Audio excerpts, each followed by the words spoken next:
Bom, nesta videoaula você já está vendo aqui minha tela, tá certo? Nós iremos tratar de alguns tópicos, em parte já discutidos com vocês anteriormente no período de aula presencial, tá?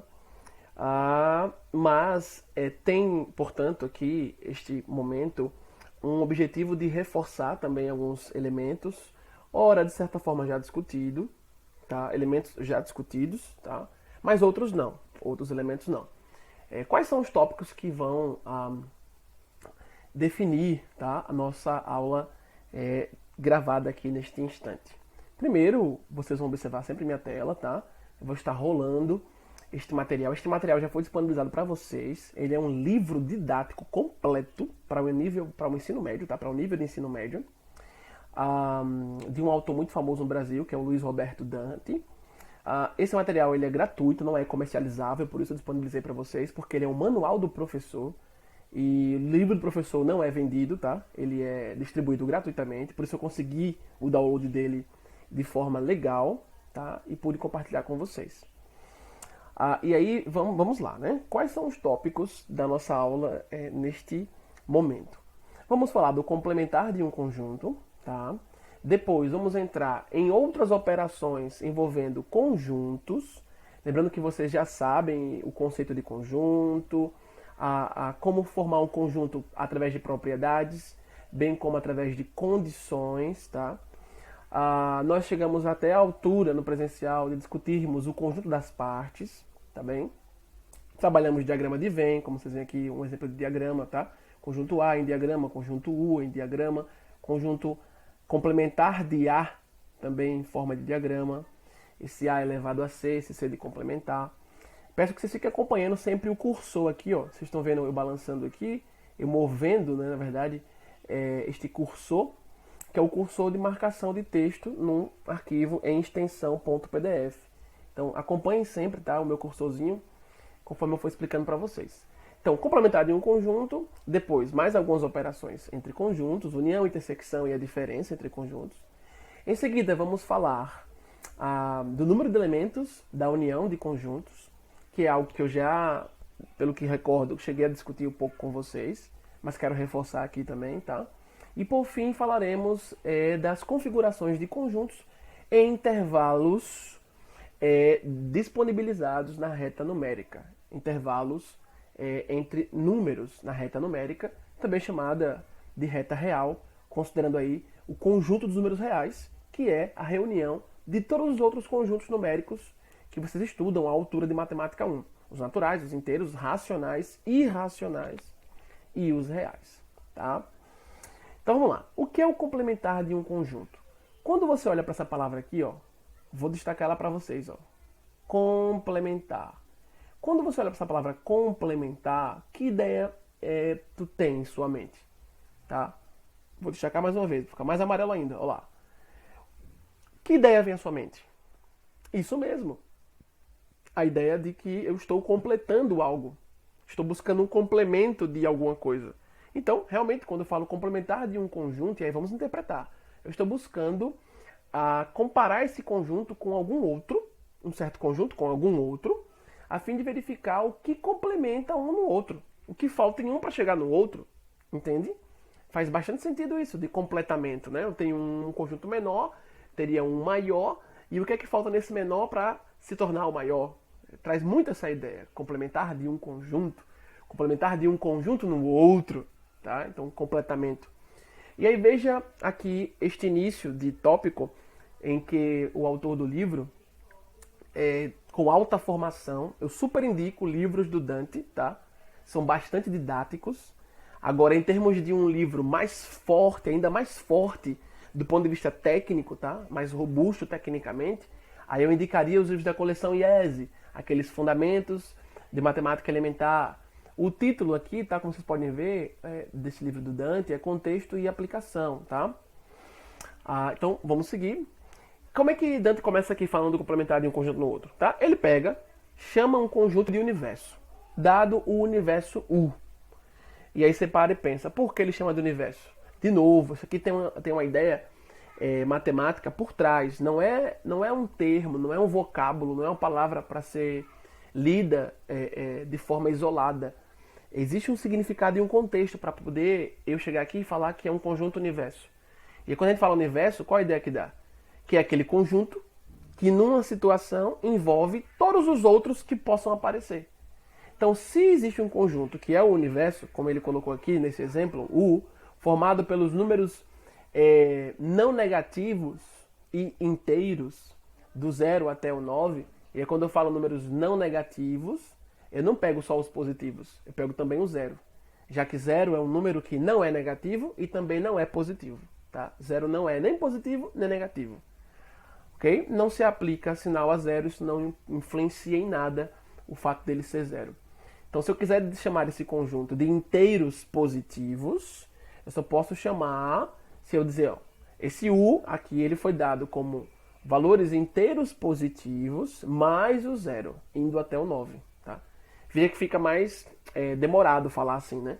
Então, eu poderia olhar para esse conjunto e dizer, ó, U, como foi dado aqui, é um conjunto de números inteiros não negativos. E o que é um não negativo? É o positivo. Só quando eu falo não negativo, eu incluo 0. Tá? Então, do 0 até o 9. Tranquilo? Ele também dá aqui nesse exemplo, iniciando o tópico, o conjunto A. E aí ele diz que o conjunto A é aquele conjunto formado pelos números 1, 3, 5, 7. Ou seja, os 4 primeiros números ímpares. Tá? 1, 3, 5, 7. E aí, claramente, você observa que o conjunto A, como ele colocou aqui, está contido em U. Lembra que esse símbolo, como a gente já viu em sala lá atrás, quer dizer está contido. Então, A está contido em U. De fato, todos os elementos de A aqui estão no interior do conjunto U. Tá? Por isso, A contido em U. E aí dizemos que o complementar de A em relação a U, e aí veja a linguagem, ó, complementar de A em relação a U. Então, o que faltaria em A que o completaria a ser como U. Então, quando eu olho para A, eu vou observar. A é um conjunto que está contido em U. Beleza. O que está faltando aqui eu inserir em A que o tornaria idêntico a U? Que completaria ele? Essa é a ideia. Tá? Então, lá do conjunto U, se o 1, o 3 e o 5 já estão lá, que são os elementos do A, então eu só pego os outros. Foi o que ele colocou aqui, ó. O complementar de A em relação a U é quem? É o 0, o 2, o 4, o 6, o 8 e o 9. Ou seja, exatamente os valores que estão em U, tá? Que completariam a fim de que A fosse o próprio U. Entendeu? Então, essa é uma ideia muito tranquila de você compreender sobre a gente falar complementar de um conjunto no outro.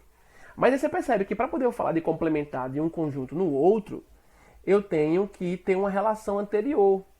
Que relação anterior é essa? A de que há um conjunto menor e que esse conjunto está contido, observe aqui meu cursor mexendo, ó, está contido nesse conjunto maior.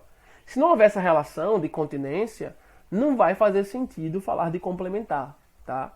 Já que aí eu tenho que ter uma relação muito direta entre um conjunto e outro, para que eu diga, em um falta tanto para chegar a ser o outro.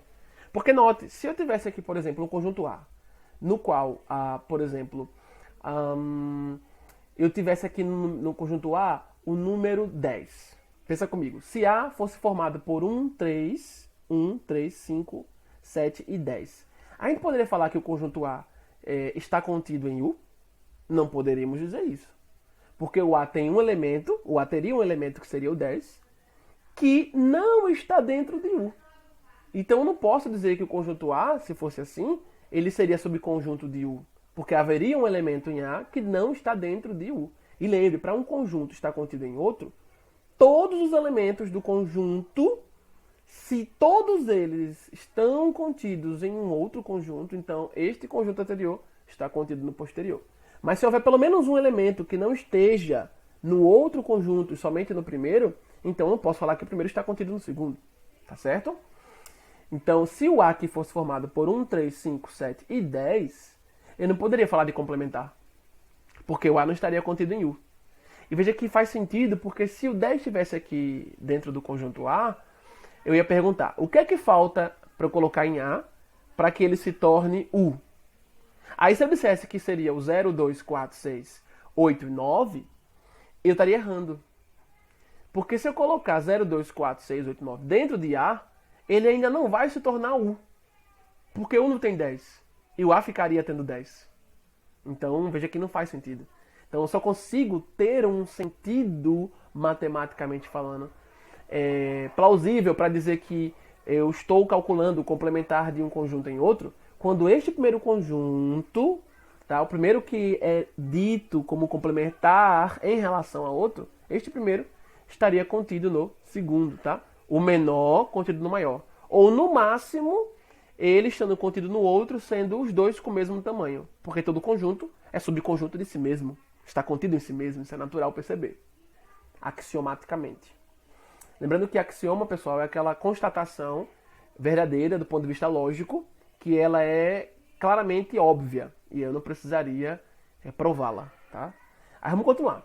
Então aqui ele já dá um exemplo pra gente, né, de como se faz o cálculo de complementar entre conjuntos. E ele continua dizendo, né, ou seja, o complementar de um conjunto em outro é o quê? É o conjunto formado pelos elementos daquele conjunto maior que pertencem, tá, a ele, de fato, mas não pertencem ao menor. Então é tudo que não está em A, no conjunto menor, ou até no máximo igual ao maior, tudo que não está nele, tá, que o completaria, o tornando com a mesma quantidade de elementos do maior. Tá? Então, bem tranquilo isso daí. Aí quando ele vai para a simbologia, porque o Dante ele gosta de começar colocando exemplos, né? Isso é bem interessante, você não começar logo com uma carga teórica pesada. Você começa com um contexto, aí desse contexto você vai e teoriza a coisa. E aí logo aqui embaixo nós temos a teorização. Ó. Vou destacar aqui esse logo. O que é que eu tenho aqui nesse logo? Pessoal, aqui embaixo, onde eu destaquei também, estou passando o cursor, eu tenho uma representação simbólica, tá, do que foi dito aqui em cima. E que vai servir para qualquer emprego meu na busca de achar o complementar de um conjunto no outro. Lembrando que complementar de um conjunto no outro é uma forma de operação entre conjuntos. Não existem as operações aritméticas, adição, subtração, multiplicação, divisão, potenciação, radiciação. Também existem operações entre conjuntos, tá bem? Então, veja esse símbolo aqui, observa ele. Eu tenho o conjunto A, tá? Aqui escrito, e elevado mais acima, eu tenho um C na forma maiúscula, tá bem? E não é um C caligráfico. Ele é tipo esse C aqui maiúsculo, de complementar, só que mais esticadinho para cima e um pouco mais esticadinho para baixo, tá? E aí, como é que eu leio esse símbolo? O A elevado a esse C de complementar. Eu leio exatamente como a gente viu aqui em cima. A elevado a esse C em conjunto quer dizer o quê? O complementar de A em relação a um universo, a algum universo. Lembrando, a ideia de universo em conjunto nos diz o quê? Que é aquele conjunto que em um certo contexto envolve todos os outros conjuntos. Beleza? Então, complementar de A aqui com relação ao universo em símbolos como seria? É igual, abre o par de chaves, tá falando de conjunto. Ele é um conjunto formado por elementos que eu estou chamando de xizinho que serão números, em muitos casos. Barra vertical, tal que o xizinho pertence ao universo e, olha a conjunção aditiva, e, então tem que valer as duas condições. E x não pertence a A. Então, o complementar de um conjunto no universo é todo elemento tal que este elemento pertença ao universo e não pertença ao conjunto em questão, do qual eu pensei em calcular o complementar. Isso faz todo sentido, porque eu quero saber quais são os elementos que estão no conjunto universo, que na hora que eu separo, eu digo, ó, separando esses números, separando esses elementos, se eu juntar com o próprio A, eu tenho aquilo que o completa, que o complementa para ser como o universo, tá? Então essa é a ideia. Veja que aqui, mais à direita, onde eu estou passando meu cursor agora, nós temos um diagrama representativo da situação. Veja aqui, ó, por fora, no contorno azul, a disposição em diagrama do conjunto universo, conjunto U. E aí, se este é um conjunto universo e o conjunto A ele foi dado dentro do contexto deste universo, qual é o contexto deste universo? Conforme a gente viu aqui no exemplo. Neste exemplo, que pode variar de questão para questão, de exemplo para exemplo. Este universo é formado pelos inteiros não negativos que vão até o 9. Tá? Número inteiro é aquele que não é decimal, é aquele que não vem com casas decimais, seja ele racional ou irracional. E aí o A está dentro de um contexto. Esse A está dentro do contexto deste universo que foi dado. E aí, onde estaria? Está aqui o A bonitinho. O universo é todo mundo. A gente vê que o A está contido em U, conforme o diagrama aqui nos traz a ilustração. De fato, adequadamente, conforme a definição aqui dada, tá? E aí o que acontece? Se eu tenho aqui o A bonitinho dentro desse universo, e eu perguntasse a mim mesmo e a outra pessoa, como a gente calcula o complementar do conjunto A aqui, ó, com relação ao conjunto U, que é o nosso universo? Muito simples. Eu vou buscar aqui no diagrama qual é a região, tá, nesse diagrama, que iria, junto com o A, formar todo o U. Tá? E aí, aqui, o autor desta imagem, ele colocou bem acertadamente aqui, ó, o A, conjunto A. Lembre, conjunto sempre letra maiúscula, viu? Vai escrever um conjunto, simbolicamente, letra maiúscula, não esqueça. Os elementos são letras minúsculas. Ou números, evidentemente. E aí, ó, você tem aqui, por fora de A, mas pegando essa parte de borda, tá? Por fora de A, caminhando para a borda de U, você tem a representação de quem? A elevado a esse C maiúsculo esticado, quer dizer o que, pessoal? Complementar.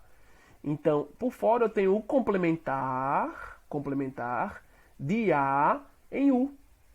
E aí você percebe o seguinte, se eu pegar o A aqui bonitinho e juntar com essa parte aqui de fora dele, todinha, tá? Envolvendo U, se eu juntar o A do A, todo A, contorno vermelho, com a parte de fora aqui, ó, onde está o complementar, isto é, tudo que não é A e que está em U, eu consigo formar todo U. Ou seja, se eu fizer a união de A com seu complementar, tá? E ele, o A, estando no contexto de universo, eu tenho o próprio universo. Então, unir um conjunto com seu complementar, num contexto de conjunto universo que esteja ali sendo vivenciado, num problema, esta união entre A e o seu complementar dá o próprio universo. Antes de passar e continuar, pessoal, observa aqui, ó, mais à esquerda, algumas maneiras de representarmos, são mais outras maneiras de representarmos o complementar de um conjunto no outro.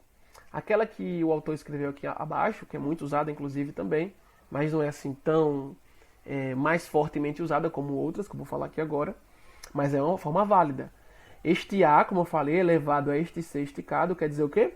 Complementar de A com relação ao universo. Só tem essa forma simbólica de representar? Complementar de um conjunto no outro? Não. Existe essa outra forma aqui, ó, mais à direita, que é você escrever o conjunto e colocar uma barra horizontal acima. Tá?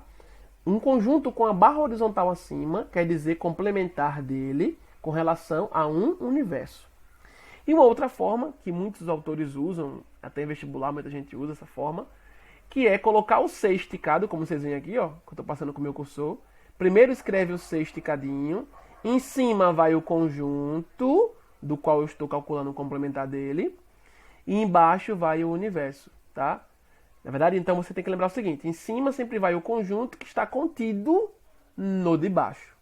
Se não estiver contido, se um conjunto não está contido em outro, eu não posso falar do complementar dele com relação a este outro. Lembre-se disso, como a gente viu aqui, ó. Eu só posso falar do complementar de um conjunto em outro quando este primeiro que eu citei está contido no segundo. Tá bem? Então aqui você tem três maneiras simbólicas de indicar em matemática o complementar de um conjunto no outro. Tá? Essa maneira aqui, ó, o A com a barra, que quer dizer o complementar de A com relação ao universo, ela é muito usada em livros mais ligados ao ensino superior, muitas vezes. Essa e a do meio, tá? A nível médio, é muito mais comum usar esta, com o C esticadinho, colocando o conjunto em cima, do qual eu calculo o complementar, e embaixo o conjunto do universo, ou o conjunto em que o de cima está contido no de baixo, tá? Muito bem, até agora acho que está claro, deixe-me avançar. Aqui, pessoal, mais abaixo nós temos propriedades, tá? Propriedades de complementar de um conjunto no outro. E aí eu deixo essa partezinha para vocês lerem, tá? Pelo material que já está lá no Classroom. Esse material está no Classroom, tá? Para vocês poderem aproveitar o máximo dele. Quero aqui repetir, esse material ele não é comercializável. Ele é um livro didático completo com todos os assuntos do ensino médio. É um livro bastante plausível em termos didáticos e em termos de aprofundamento. Existem outros, mas ainda mais aprofundados, mas em termos de nível médio, aliando didática e tecnicismo, Dante é uma boa pedida. Eu estudei com Dante no meu ensino médio. Eu já cheguei a estudar pelo Dante para vestibular e me dei muito bem, entendeu? Estudando por ele. Uma outra recomendação que eu faria, como eu disse a vocês, era buscar o livro de Fundamentos da Matemática, tá? Livro que envolve vários autores e o sobrenome principal que aparece é o sobrenome Iezzi, I-E-Z-Z-I, que aí ele aprofunda ainda mais do ponto de vista técnico. Mas com esse material vocês conseguem desenvolver numa boa, sem maiores problemas, tá? E aí eu queria lembrar, como eu falei para vocês, que este material, ele não é comercializável, tá? Ele é um manual do professor, então a venda é proibida, a gente pode utilizar numa boa, sem problema, só não pode comercializar, tá? Por isso eu pude compartilhar com vocês de forma gratuita e honesta e também legal, tá? Então aqui, pessoal, algumas propriedades, tá? Do complementar de um conjunto em outro, para vocês darem uma olhada depois. Bem tranquilo, tá? De compreender, não tem muita dificuldade, certo? E eu vou avançando para o vídeo não ficar muito longo. Alguns exercícios vocês podem fazer, mas eu quero dizer que os exercícios que eu irei passar como resultado desta aula, eles estão marcados em amarelo, então o 15, a questão 15, 16 e 17 que aparecem aqui, elas não estão marcadas em amarelo, então não são questões para vocês fazerem para me entregar. Vocês podem fazer para o treino, para o aprofundamento do conhecimento do complementar de um conjunto em outro, que eu acabei de transmitir a vocês. E aí lembrando o seguinte, como é o manual do professor, a venda é proibida, então o livro ele pode ser distribuído e usado, tanto que onde eu peguei ele e baixei, era um site correto, um site legal para isso, pelo que eu sondei, pelo que eu pude observar. E aí a única questão, assim, que não é bem chata, mas que você tem que ter alguns cuidados, é que ele já traz, como é o livro do professor, que a venda é proibida, então ele não é comercializável, tu pode usar ele gratuitamente, sem problema. Por ser do professor, ele já traz as respostas, como vocês estão vendo aqui, ó, tá vendo? Questão 15, 16, 17.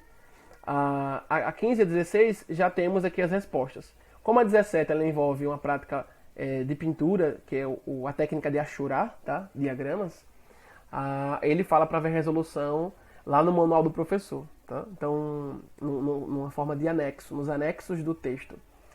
Mas em várias questões já vão vir as respostas. Claro, você vai primeiro resolver e aí já compara se está batendo com o que você, de fato, conseguiu alcançar ao fim de tudo.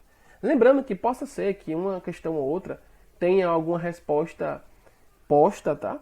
Que não é a de fato. Que aí é algum erro de digitação de quem digitou. Mas isso é mais raro acontecer, apesar de que pode. Mas é muito raro acontecer, tá? Porque os livros, para eles serem publicados, antes eles passam por muitas revisões para não deixar nenhum erro passar, tá certo? Então, essas questões 15, 16 e 17 eu não estou passando para vocês me entregarem. Fiquem atentos. Daqui a pouco vai chegar a hora de vocês verem questões que eu marquei assim, ó, como eu estou marcando aqui o texto em amarelo, que são questões que vocês vão ter que me entregar. Eu vou falar no Classroom lá bonitinho qual será o prazo, tá certo? Vamos seguir.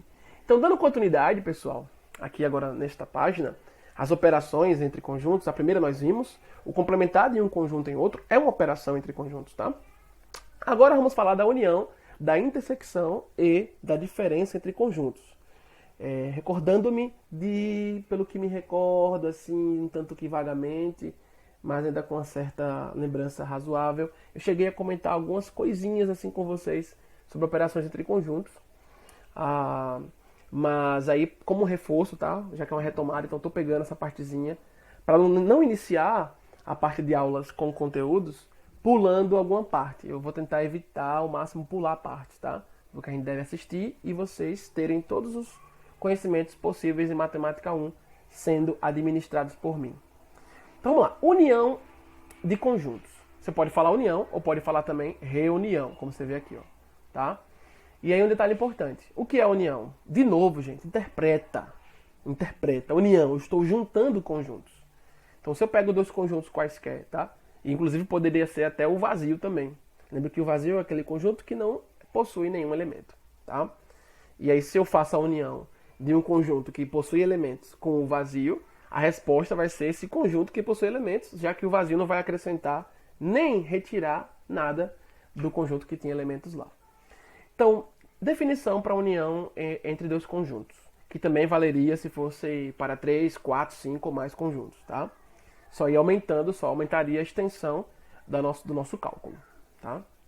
Então, veja, se eu faço e entre A e B, dois conjuntos quaisquer, letras maiúsculas, lembra, representa conjuntos. E entre A e B eu coloco este U, olha como é este U, ó. Um U como letra de forma, tá vendo aqui no meio? Tô passando o cursor bonitinho, ó. Tá? Este U, na altura do tamanho das letras maiúsculas, como uma letra de forma, tá? Ele é um símbolo matemático, ele indica união, como tá aqui, ó, união, ou mesmo reunião, você pode usar uma palavra ou outra aqui. Então, veja, eu tenho A união com B, ou A união de A com B. Qual o conceito para isso? Bom, é igual, abre um par de chaves, estou representando conjuntos. A união entre dois conjuntos, quem é? É um conjunto de elementos na forma de xizinho, tá? Lembra que xizinho, a depender do contexto, de cada problema, de cada exercício, de cada situação pesquisada em teoria de conjuntos, está indicando aqui elementos do conjunto, tá? Podem ser números ou letras. Então, como resposta à união entre conjuntos, eu tenho um conjunto, evidentemente, tá? Se eu mexo com conjunto, a resposta é conjunto. Então, elementos desse conjunto serão tal que, barra vertical, tal que, x, que é elemento deste conjunto, união, pertence ao primeiro, conjunto aqui da união, ou pertence ao segundo conjunto, B. Perceba essa sutileza aqui no meio, ó. Vou destacar. Perceba esta sutileza. Estou destacando bastante aqui agora. Ou. Conjunção alternativa. O que isso quer dizer? Se eu olho para um conjunto, tá? E eu quero saber se ele é a união de um com um outro, eu olho para um certo conjunto C. E quero ver se esse conjunto C é a união de A com B, conforme o contexto se apresenta. O que eu tenho que verificar? Eu tenho que verificar se os elementos desse conjunto C são elementos que tanto eu posso enxergar em A, ou enxergar também em B. Não é um I. Por que não é um I? Porque se eu usasse um I, só entraria na união o que está nos dois ao mesmo tempo. E aquilo que não estivesse nos dois conjuntos ao mesmo tempo não entraria na união. Mas aí teria um problema, não seria mais união. Porque se eu estou falando de união e eu quero juntar todo mundo num lugar só, se eu pegar só o que está ao mesmo tempo em um e outro conjunto, o que não estava ao mesmo tempo em um e outro, não entraria na união. Aí eu teria problema. Percebe o sentido lógico da coisa? Perfeito, por isso ou. Então quando eu olho para um conjunto, eu quero saber se ele é a união entre outros dois, eu tenho que ver se os elementos que estão lá dentro, tanto eu posso enxergar no primeiro conjunto, da prática de união anterior, ou se eu posso enxergar no outro. Tá certo? E aí veja aqui o exemplo que o Dante trouxe. Ó. Dado um conjunto A, formado pelos elementos 3 e 6, e um conjunto B, formado pelos elementos 5 e 6. Se na união de A com B eu colocasse apenas o 6, porque veja que 6 é o elemento que tanto está em A quanto está em B aqui nesse exemplo. Se eu colocasse aqui na união só o 6, estaria certo? Não, porque não uniu A e B. Eu não juntei tudo que é A e tudo que é B num lugar só. Percebe? Então não seria união. Tá? Mas aí na hora que eu pego e trago para a união de A com B, eu trago o 3, eu trago o 6, trago do B o 5, aí eu consigo formar a união. Aí você vai perguntar, professor, por que você não trouxe o 6 de B também, para aqui ficar na união aparecendo 6 duas vezes? Você não faz isso? Por que você não faz isso? Olha de novo para a definição, eu uso um ou. Então, ao olhar para a união, eu tenho que ver o seguinte, ó. 3 é um número que está em A ou em B? Sim, está em A. 5 é um número que está em A ou em B? Sim, está em B. 6 é um número que está em A ou em B? Sim. Eu posso tanto vê-lo em A ou em B. Está em ambos. Eu não vou repetir aqui 6, porque eu já estou contando 6 como um elemento que faz parte da união. Então eu não tenho que botar 6 e 6 porque eu tinha 6 em A e 6 em B. Tanto eu não faço isso porque eu não preciso repetir O fato dele já estar aparecendo já me diz que ele está na união, certo? E também porque lá na definição, o ou me garante que eu não devo repetir. É um elemento na união que ou está em um, naquele que compôs a união, ou no outro. Perfeito? Show de bola. Então, beleza. Lembre-se disso, tá? Você não coloca em um conjunto elementos repetidos. O fato dele já estar aparecendo já indica que ele foi contado. Tá certo? Muito bem. Ele dá aqui algumas explicações sobre a questão do ou, que eu já expliquei para vocês aqui, tá? E aí eu vou avançar.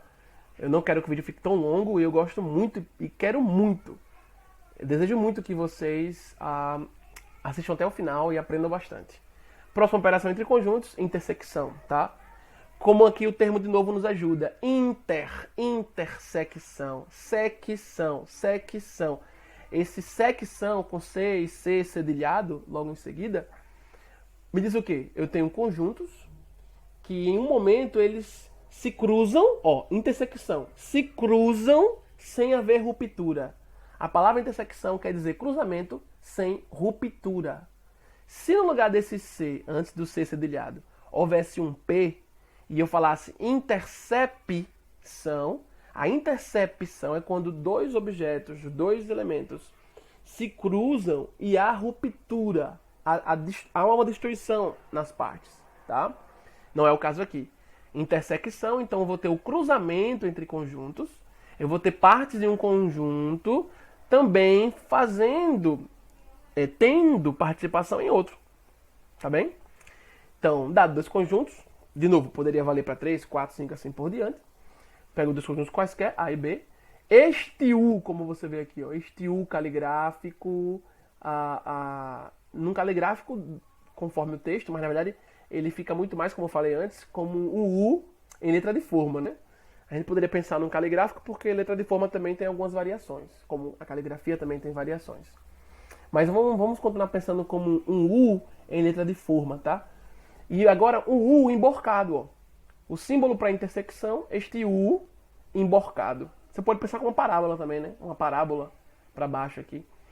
E veja, o U emborcado como o U para cima, na altura das letrinhas que indicam os conjuntos. Então, como é que eu leio isso aqui? A intersecção, U emborcado, B. Ou posso falar a intersecção entre A e B. Qual o conceito? Está aqui embaixo, eu destaquei para vocês. Então, vamos lá. A intersecção com B, ou eu posso falar a intersecção entre A e B, é igual a um conjunto, observe, par de chaves, ok? Par de chaves, que tem elementos, xinhos, tal que o elemento de uma intersecção é aquele que pertence ao primeiro conjunto envolvido na intersecção. E olha a sutileza aqui, agora, trazendo uma conjunção aditiva, tá? Conjunção coordenativa aditiva, aqui neste contexto. E o elemento que está na intersecção, além de pertencer ao primeiro conjunto envolvido na intersecção, ele também pertence ao segundo. Já como nós dissemos, a palavra intersecção com a ideia de que eu estou cruzando conjuntos, eles se tocam, um vai participar na região do outro, do ponto de vista de diagramas, sem que haja ruptura. Então eu vou ter ponto comum, eu vou ter elementos comuns a dois ou mais conjuntos, tá? Dependendo de cada situação problema.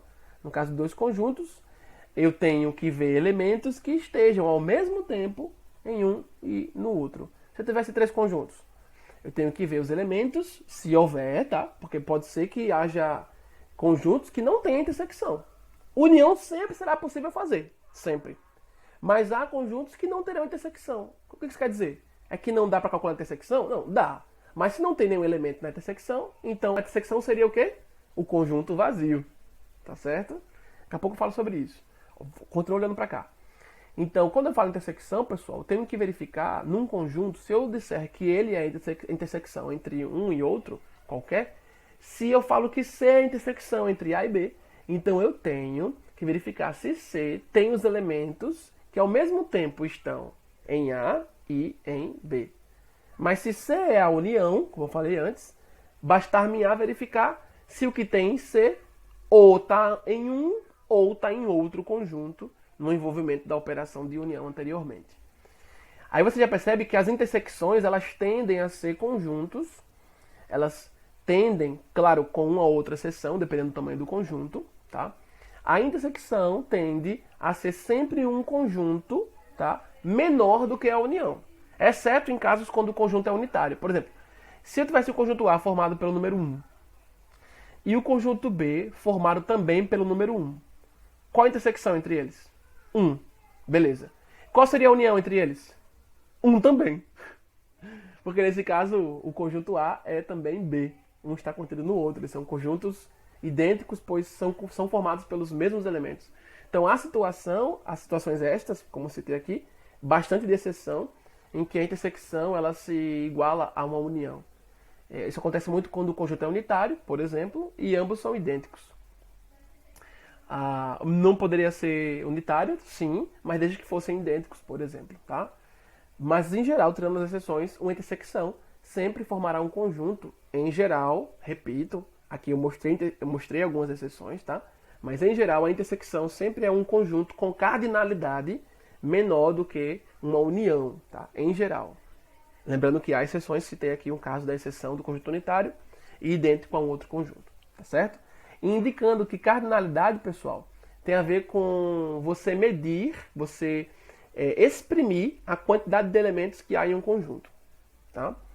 Então, exemplo, olha só, está aqui o conjunto A, formado pelos números 2, 4 e 6, e o B, formado pelos números 2, 3, 4, 5. Então, qual seria a intersecção entre A e B? Eu vou olhar para os dois conjuntos, A e B, e eu vou separar o que é que tem nos dois ao mesmo tempo. Tem 2 em A e tem 2 em B? Tem. Então, esse cara entra na intersecção. Tem 4 em A e tem 4 em B? Tem. Então, entra na intersecção. Tem 6 em A? Tem. E também tem 6 em B? Não. Então, 6 não entra na intersecção. Agora, eu vou olhar para o B. O B ainda possuiria o 3 e o 5, já que 3 e 5 não aparecem em A. Mas B tendo 3 e 5, e A não tendo nem 3 nem 5, então nem 3 e nem 5 eles vão entrar, de fato, não vão entrar na intersecção.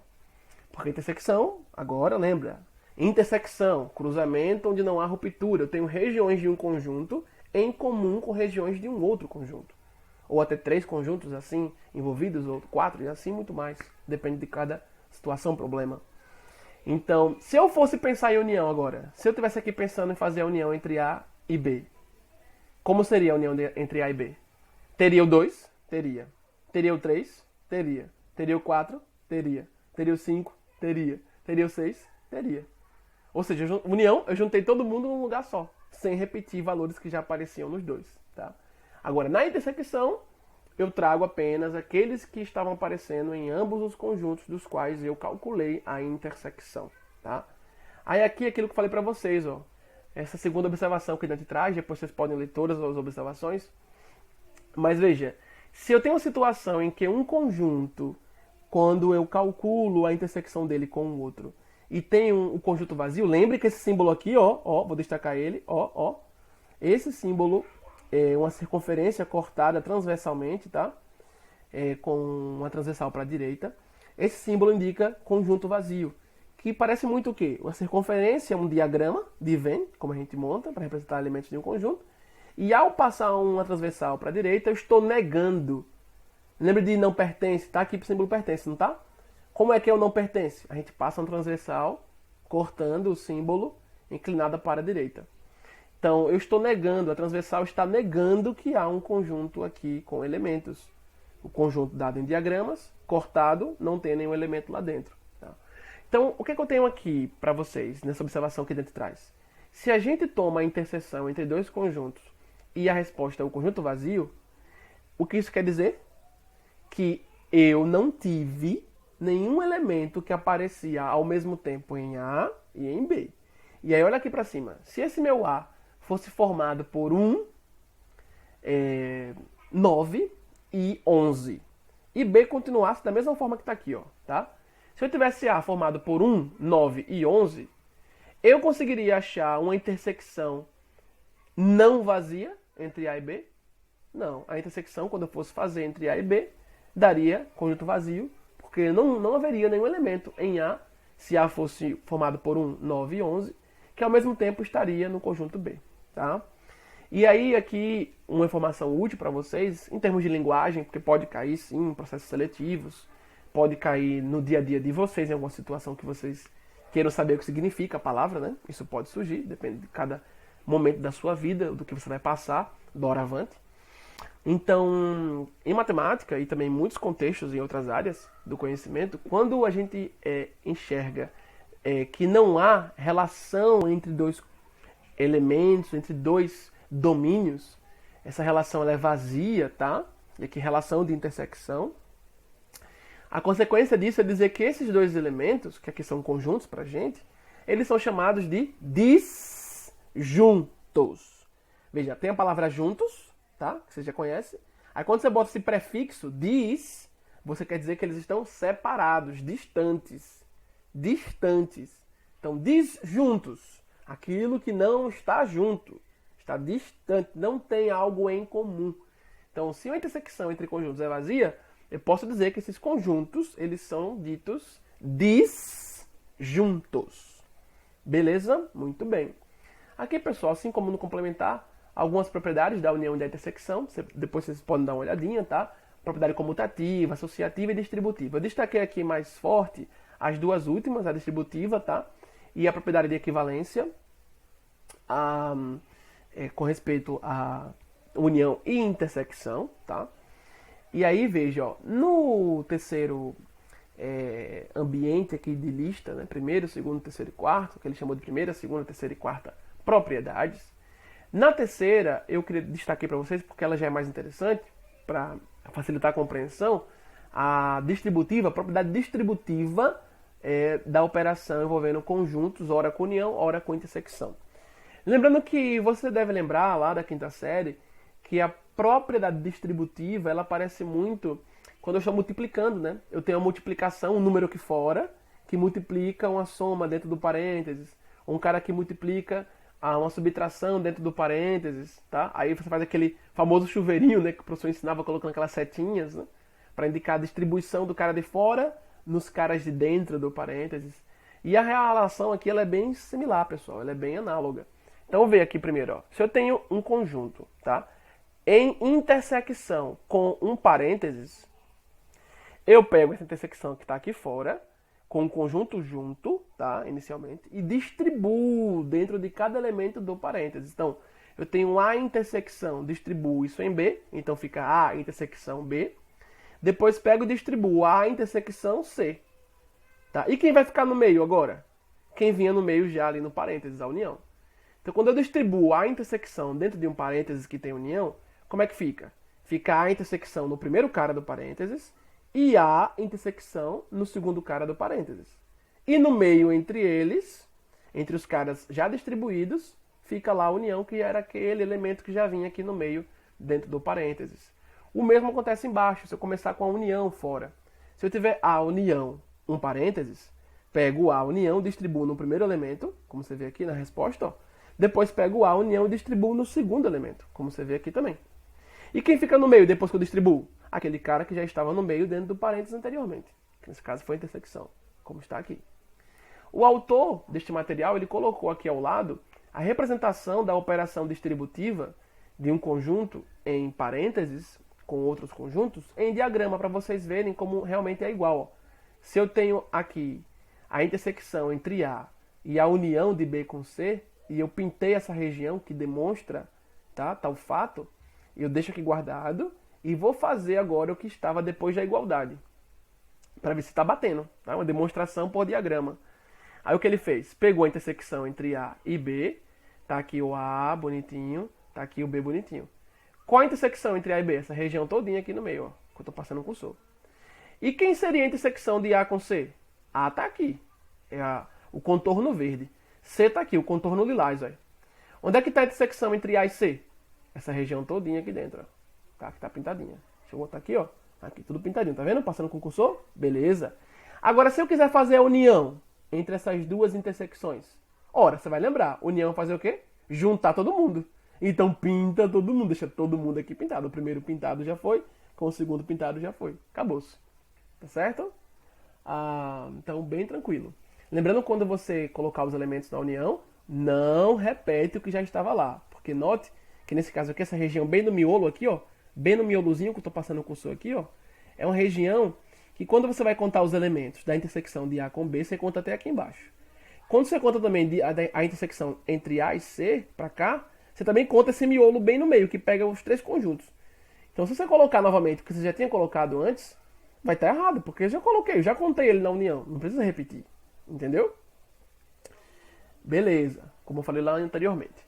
E agora, eu também separei essa quarta propriedade, pois a julguei bastante pertinente para aqui comentar com vocês, não só como leitura que vocês façam, mas para que eu fale, tá? Que é uma propriedade que envolve equivalência aqui entre conjuntos, quando eu tenho uma situação de um estar contido no outro. Olha que interessante. Se eu quero fazer a união, vou começar por aqui, ó. Se eu quero fazer a união entre dois conjuntos, tá? União entre A e B. E eu percebo que a união entre esses conjuntos resulta em um deles. Isso aconteceu porque este, que é o resultado da união, contém o outro conjunto. Ou seja, esse outro conjunto está contido neste comentário anteriormente. Então, o que ocorre? Se eu faço a união entre A e B, e A é um conjunto, como está dizendo aqui na frente, ó, que está contido em B, então tudo que é A também é B. Só que B é um pouco mais, porque é A que está contido em B, certo? Claro que pode haver a situação em que A e B coincidam. Quando é que um conjunto coincide com o outro? Quando um está contido no outro. Tá? Quando tanto A está contido em B, como tanto B está contido em A. Aí eles seriam idênticos. E aí quando eu faço a união de conjuntos idênticos, é ele mesmo. Tá? Eu podia chamar tanto de A quanto de B, tanto faz, porque é ele mesmo. Agora, aqui é uma situação em que A está contido em B. A está contido estritamente em B. Se fosse o caso de ser igual, possivelmente igual, aqui embaixo do contido viria um tracinho, tá? Viria um tracinho horizontal, fazendo referência ao tracinho do igual, tá? Que é quando o conjunto está contido ou pode ser igual também. Não é o caso aqui. Então, se ele está contido, estritamente contido, tá? Isso quer dizer que o conjunto A ele está totalmente dentro de B e B é um pouco mais do que ele. B tem mais elementos e recebe tudo que é de A. Nesse caso, fica fácil perceber que a união entre A e B, ela resultará em B. O diagrama aqui ilustra bem essa situação para que você enxergue. Veja, se eu desenhei aqui o conjunto A em diagrama representado aqui, bonitinho, e foi dito para a gente anteriormente que A está contido em B. Então, todo diagrama que envolve A tem que estar dentro do diagrama que envolve o conjunto B. Se eu quero a união vai fazer o quê? Pegar todo mundo. Se eu pego tudo que é de A e continuo pegando o que é de B, eu chego no máximo aonde? Eu chego no máximo a B. Tá? Por isso a união aqui resultando em B. Então, se um conjunto está contido em um outro, e eu faço a união entre eles, a resposta é este outro, que é o maior em termos de quantidade de elementos. Tá? Aí tem outro detalhe. Se eu, sabendo que o conjunto A está contido em B, certo? Faço a intersecção, agora a intersecção entre eles, aí tu tem agora o A aparecendo como resposta. Por quê? Vamos lá. A está contido em B. Tá? Então tudo que é A é B também, certo? E B um pouco mais. Aí tu vai lembrar que a intersecção, ela ocorre quando eu pego o que há tanto em um conjunto ao mesmo tempo como no outro. Então o que é que estaria em A ao mesmo tempo que estaria em B? Se você olhar para o diagrama, fica fácil enxergar a resposta na intersecção para esse contexto sendo A. Bom, se A é subconjunto de B, então A está contido totalmente, é subconjunto realmente de B. Então tem um diagrama de A aqui por dentro, com o de B por fora, tá certo? Se eu quero intersecção, eu quero o que está ao mesmo tempo em A, que também está em B. Eu posso pegar essa região aqui de fora de A, para dizer que é intersecção? Não. Porque essa região aqui de fora de A, e pegando, abarcando B, mas por fora de A, essa é uma parte que tem elementos, que teria elementos, tá? Que não são de A, somente de B. Então eu não posso falar intersecção. Porque intersecção eu pego o que está nos dois, simultaneamente. E o que está nos dois, tanto em A quanto em B simultaneamente, é tudo que é A. Porque A está todinho lá dentro de B. Tá? Então, se eu tenho um conjunto contido em outro e faço a intersecção entre eles, a resposta sempre vai ser aquele conjunto menor. Tá? Na união, a resposta vai ser aquele conjunto maior, porque na união eu pego todo mundo. Na intersecção eu não pego todo mundo. Eu pego somente o que está nos dois simultaneamente. Beleza, pessoal? Então estamos quase chegando ao fim. Eu percebo que minha videoaula está ficando muito longa porque eu gosto de falar bastante. Então vou parar aqui, tá? Neste tópico. Só ficará faltando mais 2, que aí eu faço numa segunda videoaula, tá? Que envolve o número de elementos de um conjunto, que eu já comentei com vocês, mas quero reforçar. E a parte de intervalos na reta numérica. Representação de conjuntos em intervalos na reta numérica. Tá bem? Então vou até aqui, fechando o pacote de operações entre conjuntos. E prosseguiremos na próxima videoaula com a parte do número de elementos de um conjunto, a parte da união de conjuntos, e intervalos na reta, representantes de conjuntos, e iniciarei também a introdução ao conceito de função. Inclusive já passei até uma videoaula que eu resolvo um exercício com a temática introdução ao conceito de função via conjuntos. Então, diferença, de novo, ó, palavra-chave pra gente, pessoal. Diferença. Se eu quero aqui entender matemática da melhor forma possível, eu tenho que interpretar bem a situação. Interpretar bem, inclusive, o que o texto me diz. Eu tenho que ter boa capacidade de interpretação textual. Se eu falo diferença entre conjuntos, eu quero calcular aquilo que faz com que um conjunto, obviamente, difira de outro. Tá? Então eu tenho que ver elementos que eu percebo em um, mas não percebo em outro. Tá? Não vejo no outro. E vice-versa. Então tem muito a ideia aqui de diferença, a ideia de subtração. Tá bem? Então vamos seguir aqui. Como é que o Dante começa pra gente? Ele traz dois conjuntos, já traz com os seus elementos, ele cria um contexto aqui, tá? Aí ele pega conjunto A, são aqui valores positivos, mais o zero, tá? Então ele destaca aqui pra gente os valores 0, 1, 3, 6, 8, 9. Veja que tem algumas alternâncias aqui, né? Ele pula o 2 nesse conjunto A, ele pula o 4 e o 5, tá? Ele pula o 7, tem algumas alternâncias aqui no conjunto A, nenhum problema, são os elementos de A. Quando olho para B, eu tenho também um conjunto curioso, né? Começa em 1, aí pula para o 4, depois vai para o 9, e aí dá um grande pulo, vai para o 90, nenhum problema, são os elementos de B. E aí ele diz o seguinte, ó, podemos escrever o conjunto C, que seria formado pelos elementos que pertencem a A, mas que não pertencem a B. Aí quando tu lê isso daqui, o que tu lembra? Dá pra gente lembrar de quê? Do complementar de um conjunto no outro. Traz essa lembrança. Só que é diferente, pessoal. Toma cuidado aqui agora, tá? Se eu quiser saber os elementos que estão aqui nesse conjunto A e que não estão no conjunto B, eu só poderia falar de complementar de A em B se todo o conjunto A estivesse contido em B. E se eu quisesse falar do complementar de B em A, eu só poderia fazer isso se todo o conjunto B, se ele, de fato, estivesse contido no conjunto A. Isso acontece aqui? Não! Nem o A está contido em B aqui, nem o B está contido em A. Tá? Então, aqui eu não consigo falar de complementar. Lembra que eu só posso falar de complementar de um conjunto em outro quando este primeiro conjunto está contido num outro. E esse outro maior, evidentemente, porque é o que recebe a continência. Tá? Ou, no máximo, idêntico. Beleza. Aí, então, você já percebe que tem essa sutil diferença, tá? Para você não confundir diferença com complementar.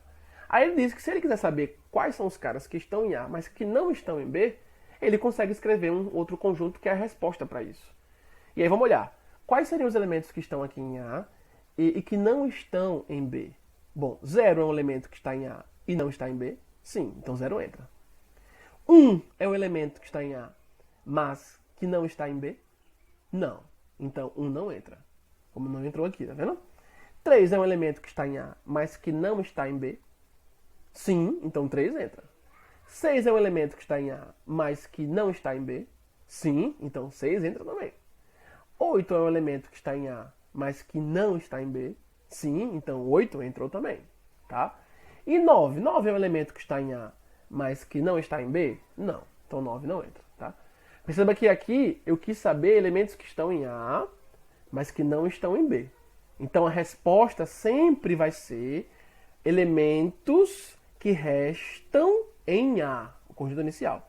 Se eu fizesse, por exemplo, agora assim, eu quero saber os elementos que estão em B, mas que não estão em A. Então, minha resposta final seriam elementos que sobram em B, tá? Ou que podiam ser até o próprio, depende do cálculo que você está fazendo, mas que não pegam de A, tá? Se eu quiser saber os caras que estão em B e que não estão em A, meu resultado será um conjunto de elementos que são os remanescentes do meu cálculo a partir de B, o conjunto que eu comecei a fazer o cálculo, tá? Ou até o próprio B, dependendo do contexto do problema, tá certo? Então, avançando aqui, ó, vamos agora à parte mais teórica, tá, da situação. O conjunto C, nesse caso, tá, para o contexto que ele trouxe, ele é chamado de diferença, tá? Diferença entre A e B. Cuidado, tá? Cuidado. Que se eu falasse diferença entre B e A, aí eu teria outra resposta. Como mencionei e acabei de mencionar, tá? E é indicado por uma subtração, como você vê aqui, ó. Se eu quero a diferença entre A e B, eu faço A menos B, tá? A menos B. Se eu quisesse a diferença entre B e A, aí eu faria B menos A. E a mesma coisa? Não. Tá? Assim como 5 menos 3 não é a mesma coisa que 3 menos 5. Como você sabe, tá? Então, em geral, não vai bater igual. Fazer A menos B entre conjuntos. Em geral, claro, tem algumas exceções, depende do contexto, nós não teremos o mesmo que fazer B menos A, tá? Então, cuidado com isso. Então, aqui, em termos de símbolos, ó, quando eu quero a diferença entre A e B, então A menos B, o que é isso?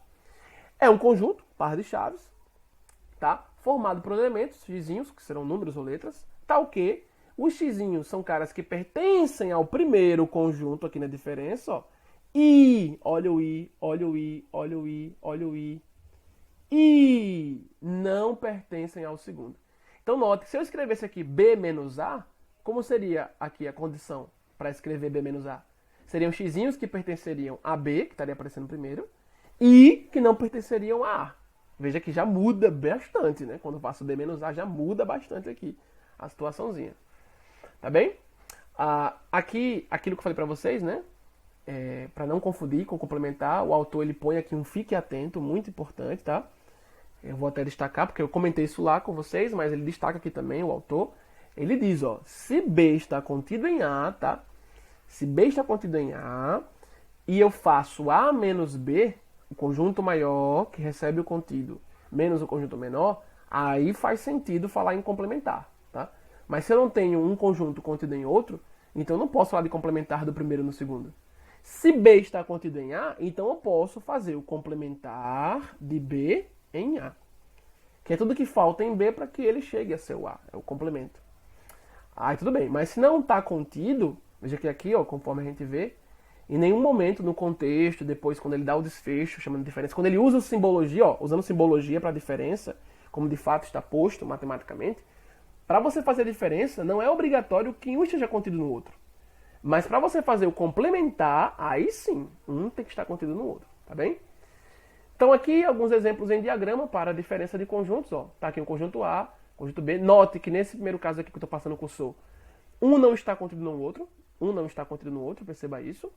E aí, se eu quero a diferença de A menos B, qual a resposta? É tudo que resta no primeiro, que é A, que apareceu, tá? Tudo que resta no primeiro, tá? Depois que eu tiro a participação de B nele. B participava em A aqui nesse pedacinho, ó. Foi retirado, tá? E nenhuma parte de B eu achuro, nenhuma parte de B eu pinto, para não destacar que algum elemento estaria participando, tá? Então, A menos B é tudo que resta em A, depois que eu tiro a participação de B que havia em A, tá? Isto é, a intersecção. E aí, se eu tenho um caso em que um conjunto está contido no outro, por exemplo, aqui o B está contido no A, e eu quero fazer A menos B, mesma coisinha. Eu vou pôr na resposta tudo que resta, tudo que sobrou em A, quando eu tiro o B. Aí eu pintei aqui essa parte todinha de fora, tá? Com respeito a B dentro de A, para destacar, ó. Eu tô pegando tudo que é de A e tirei B, deixei um buraco aqui, ó. Essa parte eu tirei. Tudo que era de B saiu de A quando eu faço A menos B. E a resposta é tudo que sobra em A, no primeiro que aparece na subtração, tá? Se eu quisesse fazer B menos A, nesse primeiro caso, quem eu ia pintar? Eu ia pintar toda essa região aqui de fora, ó, de B, deixava essa partezinha também em branco, e o A estaria todo em branco. Porque aí no B menos A eu estou pegando tudo que sobrou em B quando eu tiro o A, tá? Fica ligado nisso, como eu já comentei anteriormente. E essa situação em que eles não têm nenhum tipo de intersecção aqui, ó, nem A e nem B se intersectam. Não há nenhuma região comum aos dois. Demonstrando aqui os conjuntos em diagrama. Como seria fazer o A menos B? Mesma coisinha. Tá? Eu vou tirar de A tudo que é de B e colocar na resposta o que sobra em A.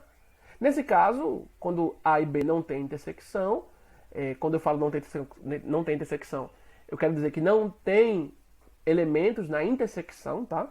Quando eu falo que dois conjuntos eles não têm intersecção, é dizer que eles, se eu fizer a intersecção, a resposta é conjunto vazio, tá?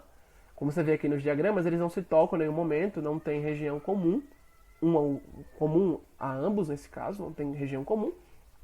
Então, a intersecção entre eles é vazia. Logo, se eu estou fazendo A menos B, o que é que tem de B em A que eu preciso retirar? Nesse caso, não tem ninguém. Então, A menos B seria o próprio A. Certo? Fechou. Então, aqui, meus caros, eu fecho para vocês, e já vou baixando aqui para a gente adiantar, para que eu lhes apresente as questões que irei passar nesta videoaula para vocês. Nós vimos, fiquem ligados, o que é que nós vimos nesta videoaula, tá? Complementar de um conjunto em outro.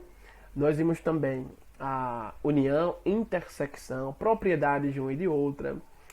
Vimos a diferença entre conjuntos também. E eu procurei ser o máximo aqui detalhista no processo, mastigando cada detalhezinho, tá certo?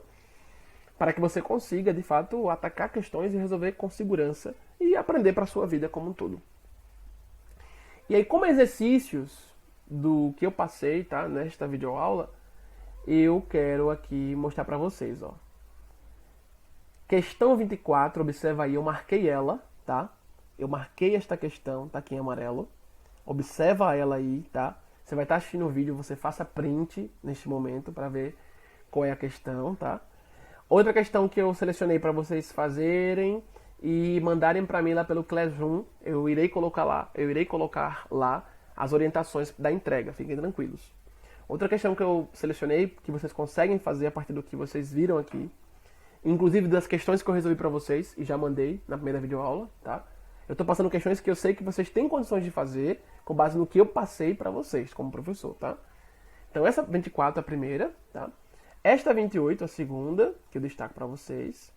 E aí as próximas, elas já virão da próxima videoaula, tá certo? Então, para esta videoaula, pessoal, para esta videoaula, página 30, quais questões eu destaquei para vocês fazerem?